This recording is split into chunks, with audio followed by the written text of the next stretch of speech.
माय माऊली नमस्कार. विविध कथासार ग्रंथातून श्रीराम कथामृताचे अभिवाचन करत आहे. लाभ घ्या, लाभ द्या माऊलींनो. बोला जय श्रीराम, जय राम, श्रीराम, जय राम, जय जय राम. श्री गणेशाय नमः, श्री सरस्वती नमः, श्री कुलदेवताय नमः, श्री रामचंद्राय नमः. भाग 43. दुसंग सर्वथैव त्याज्य. कर्ण मुळात वाईट नाही, पण दुर्योधनाच्या संगतीने कर्णाला बिघडवले. काही माणसे मूलतः वाईट असतात, तर काही माणसे संगतीने बिघडतात. एका हलक्या लाशीच्या नादी लागल्याने कशा प्रकारे काही मातेचा विध्वंस झाला ते पहा.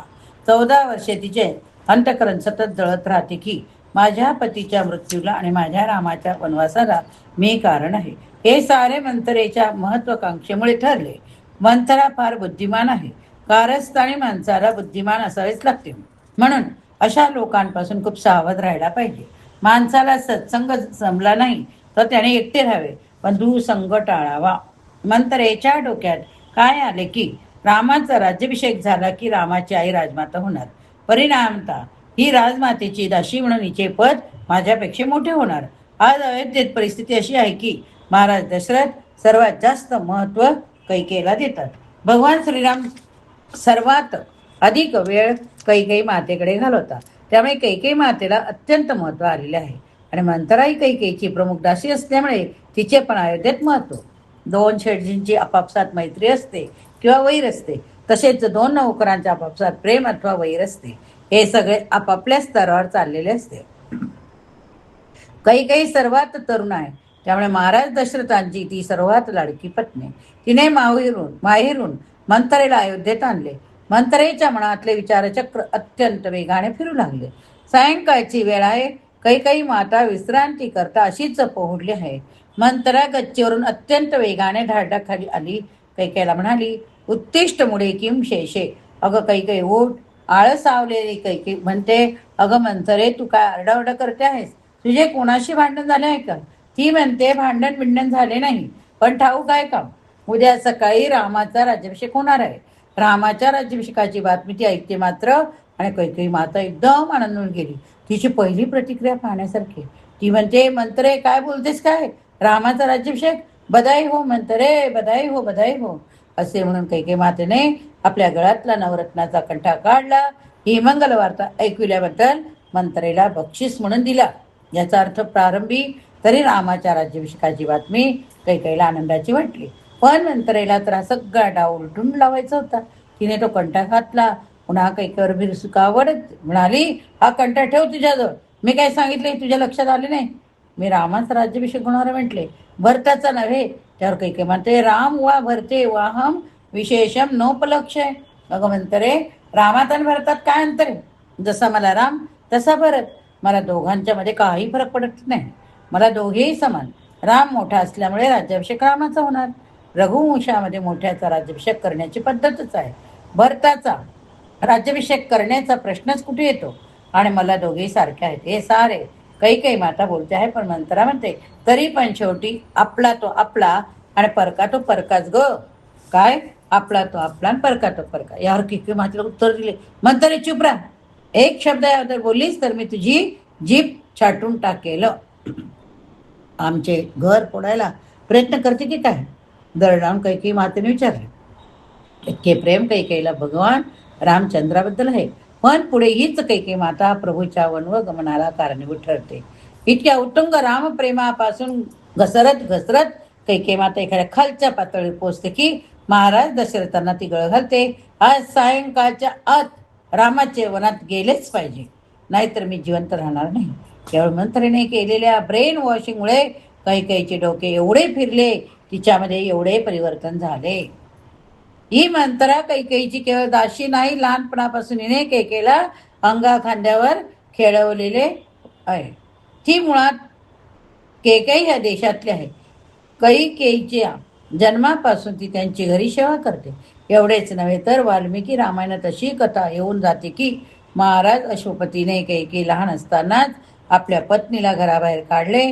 आई घरात नसल्यामुळे कैकेयीचे सगळे संगोपन या मंथरेने केलेले आहे. इतक्या वर्षाची तिची सेवा, लहानपणापासून कैकेयी तिच्या अंगा खांद्यावर खेळलेली त्यामुळे कैकेवर तिचा विशेष अधिकार आहे. ही दासी असली तरी तिचा मान मोठा आहे. प्रसंगी कैकेयीला जरा आडवं तिडवं बोलू शकले इतकी ती प्रौढ आहे. आणि आता सरस्वती मातेने तिचे डोके फिरकवलेले आहे.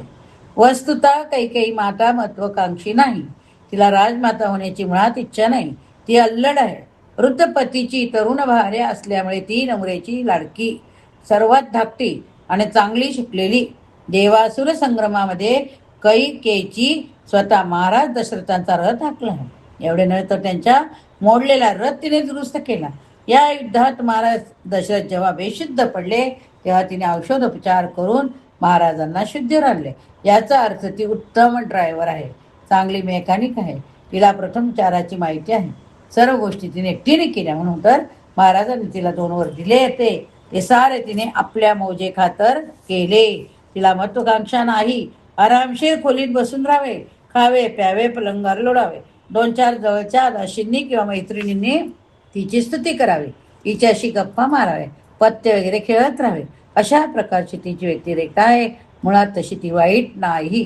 काही माणसे स्वतः चांगली असतात पण कुसंगतीने बिघडवतात.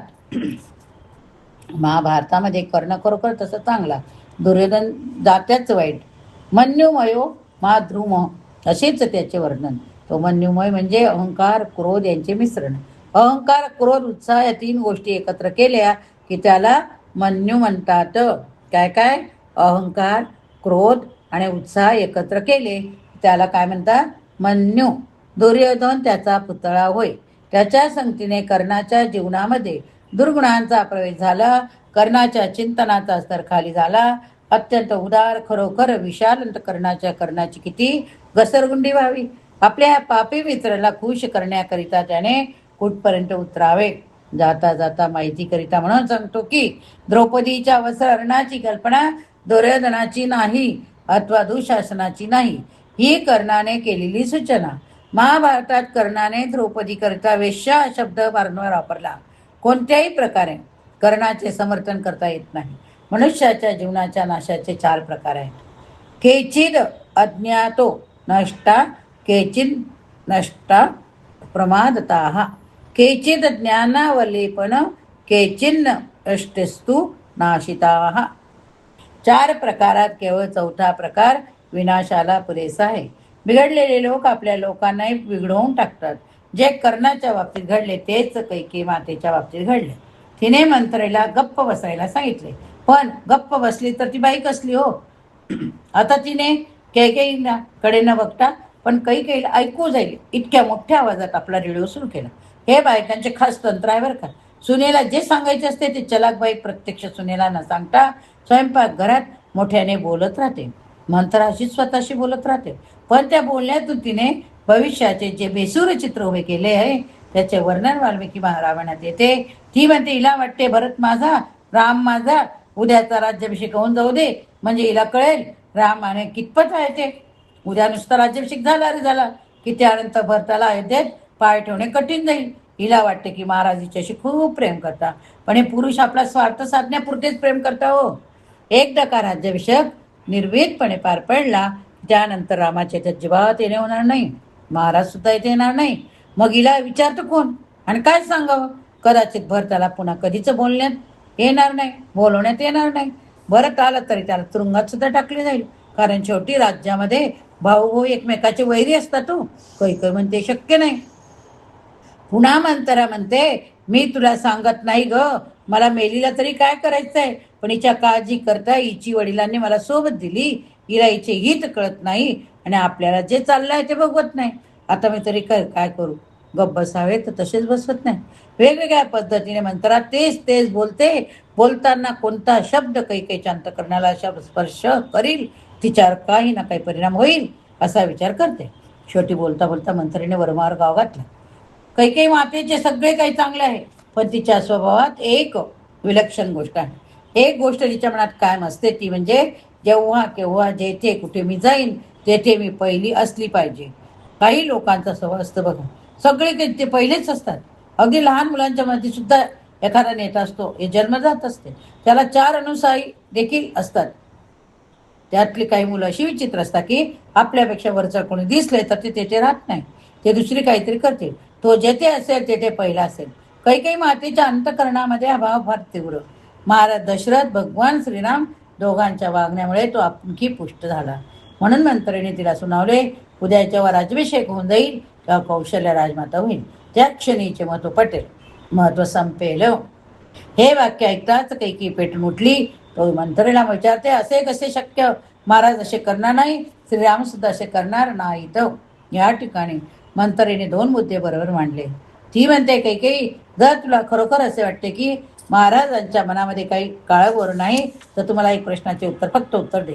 माझ्या भरत इतक्या दूर असताना यांना राज्याभिषेकाची इतकी घाई करण्याचे कारण काय ग? त्यांनी राज्याभिषेक भलेही करावा, पण माझ्या भरताला का नाही बोलवले? शंका घेण्यासारखंच आहे की. याचे उत्तर कैकेयीला देखील देता आले नाही. मंथरा मुद्दाम माझा भरत म्हणते. कांगा वकरीत असताना अशीच भाषा वापरायची असते हो. एखाद्याबद्दल पुळका दाखवायचा, एखाद्याबद्दल काय बोलायचं, हे तुम्हाला सगळ्यांना माहिती आहे. आता मंथरा दुसरा प्रश्न विचारते, कैकेयी, संपूर्ण अयोध्या सजली, सर्वांना ही गोष्ट कळली, पण तू महाराजांची सर्वात लाडकी राणी असून तुला या गोष्टीचा पत्ता सुद्धा नाही. याचे कारण काय? महाराजांनी ही गोष्ट अजून तुझ्यापर्यंत का लपवून ठेवली? तुला असं नाही वाटत का की सगळ्या गोष्टी तुला विचारून सांगून होतात? मग हे कसे घडले? मंत्रा फार चलाक आहे. कारस्थानी व्यक्तीने चलाक असणे फार आवश्यक. कारस्थान करणे मूर्खांचे काम नाही. कैकेयींच्या पुढे प्रश्नचिन्ह उभे राहिले. कैकेयी खूप चूप राहील. आता मंत्रीने आपला आणखी तडाखा लावला. आताशी ही सुरुवात आहे. पुढे भरतावर काय संकट येतील काय सांगावे. राजघराण्याचे इतिहास अशाच प्रकारचे. भावाला तुरुंगात टाकता, त्याचा छळ करता, एखाद्या वेळेला त्याला मारून टाकता. राजकारणात काही घडते. तुझ्याबद्दलचे जे प्रेम आदर आहे ते फक्त उद्या राज्याभिषेक होईपर्यंत आहे. उद्या राज्याभिषेक झाला की सगळे संपले. आता कैकेयी माता म्हणते, मी हा राज्याभिषेक अजिबात होऊ देणार नाही. मंत्रे, या संपूर्ण अयोध्येत माझे हित करणारे दुसरे कोणीच नाही. आता काय करता येईल? कैकेयी माता क्रोधागारात आपण आता श्रवण करूया. मंत्रा म्हणते, एक गोष्ट करता येईल. एक मात्र रात्र शिल्लक आहे. एक रात्र शिल्लक आहे. ही रात्र फार महत्वाची. ही निवडणुकीची आदली रात्र. सगळी उलटा पालट याच वेळी असते. पुन्हा कैकेयी विचारते, मग आज काय करता येईल? मंत्रा म्हणते, कैकेयी, मागे देवासूर संग्रामामध्ये तू महाराज दशरथांना मदत केली होती, तेव्हा महाराजांनी तुला वरच 2 दिले होते. तेव्हा ते तू 2 वर महाराजाकडून मागायचे. तुझी अजून शिल्लक आहे. आता या ठिकाणी एक गोष्ट लक्षात घे. 2 वरांची गोष्ट कैकेयी विसरून गेली होती बरं का, पण मंत्रीच्या लक्षात होते. कारस्थानी माणसे सगळ्या फायली सांभाळून ठेवतात. लहान मोठे सगळे कागद त्यांच्याकडे सुरक्षित ठेवलेले असतात. कैकेयी खरंच निष्पाप आहे. तिच्या मनात काही काळबेरे नाही. मंत्रा मोठी हुशार. तिने ही गोष्ट कैकेयीच्या लक्षात आणून दिली. आता कैकेयी म्हणते, वा मंत्रे, काम झाले. आता उद्याचा राज्याभिषेक मला टाळता येईल. आता मंत्रा म्हणते, या 2 पैकी एका वराप्रमाणे उद्याचा राज्याभिषेक श्रीरामाचा न होता भरताचा झाला पाहिजे, हे तू मागून घे. आणि दुसऱ्या वराप्रमाणे रामाने 14 वर्षासाठी वनवासी जाऊन वनात गेले पाहिजे. रामो भवतु तामसा. गंमत म्हणजे कैकेयी मातेने दुसऱ्या वराला स्वतः विरोध केला. ती म्हणते, मंत्रे, रामाला कशाला वनात पाठवायचे ग? भरत राजा झाला की माझे काम संपले. कैकेयीचे मन सरळच आहे. ती केवळ संघाने दूषित झाली. मोलकर्णीच्या नादी किती लागावे, हलक्या माणसाचे किती ऐकावे याचा विचार करणे फार आवश्यक हो. जीवनात सत्संग जेव्हा करता येईल तेव्हा तू करा, पण कुसंगाचा त्याग आजच करा.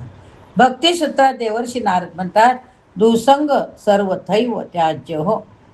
भगवान श्रीरामाने कधीही कुसंग केला नाही.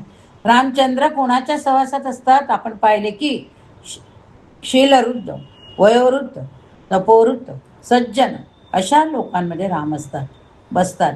ज्यांचे शील मोठे ते ज्ञानी सज्जन.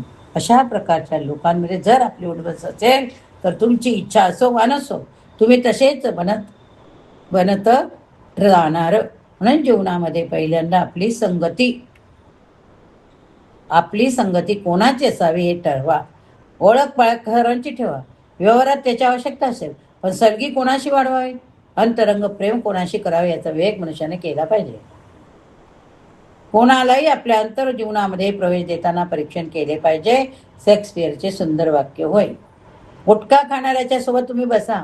तुम्ही खात नसला तरी केव्हा तर त्या पुढीत काय ते कसे लागते हे एकदा तोंडात टाकून बघण्याचा मोह येईल. म्हणून समर्थ म्हणतात, सदा संगती सज्जनांची धरावी. म्हणूनच गप्पा गोष्टी मारण्याकरिता, थोडं मन मोकळे बोलण्याकरिता लोक निवडलेलेच पाहिजे. कोणाशी परामर्श करावा ही फार महत्वाची गोष्ट. भगवान त्याला वनवासात पाठवावे असे कैकेयीच्या मनात नाही.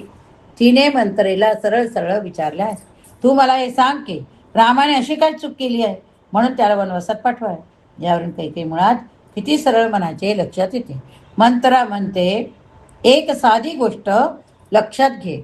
जर पहिल्या वरदानापासून रामाचा राज्याभिषेक टळला आणि भरताला राज्याभिषेक झाला, तरी सुद्धा जोपर्यंत राम लोकांच्या डोळ्यासमोर राहील तोपर्यंत लोकांच्या मनामध्ये गोष्ट वारंवार येत राहील की यांच्यावर अन्याय झाला. यातून रामाबद्दल अयोध्येत एखादी सहानुभूतीची लाट निर्माण होईल. कारण ज्यांच्यावर अन्याय होतो त्याच्याबद्दल लोकांना आपोआप सहानुभूती वाटू लागते आणि यातून बंड होऊ शकते. कैकेयी म्हणते, माझा राम कधी बंड करणार नाही.